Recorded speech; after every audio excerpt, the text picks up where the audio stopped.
আসসালামু আলাইকুম। হ্যাঁ, ওয়ালাইকুম সালাম। ঈদ মুবারক, ঈদ মুবারক।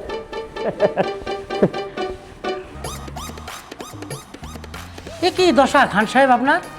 কেন, কি হয়েছে? শরীর টরীর কি ঠিক আছে? আরে কি বলেন, শরীর স্বাস্থ্য সবই ঠিক আছে। ঈদের দিন কি যে বলেন। তা না তাহলে কি মাথা এটা ঠিক আছে তো নাকি? কি বলেন না বলেন, শরীর মাথা সবই ঠিক আছে। ঈদের দিন বুঝেন না, আনন্দের দিন। আহা, তাহলে কি ওই ভাবির সাথে মানে কি মানে কি ঝগড়াঝাটি হয়েছে কিনা?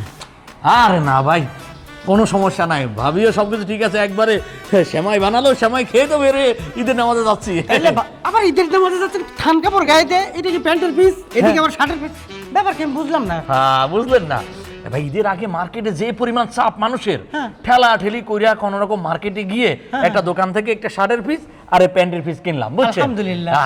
এরপরে তো আর কি আর করবো, বুঝছেন নাই, কিনা বাসায় নিয়ে আসলাম। তো সবই তো ঠিক আছে, কিন্তু বানালেন না কেন? আরে ভাই, বানাবো কি?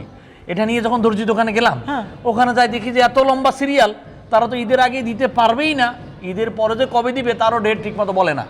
এরপরে মজুরি যে পরিমাণ চায়, আমার কাপড়ের চেয়ে মজুরির দাম বেশি, এর লেগে বানায় নেই, নিয়ে আসছি।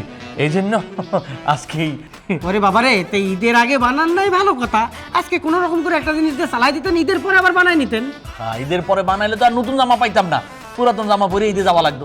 তখন আবার আপনারা বলতেন, খান সাহেব ঈদের দিনেও কিপটামি করলেন, নতুন জামা না পরে পুরান জামা পরে চলে আসতেন। এর লেগা থান কাপড় হলেও নতুন তো।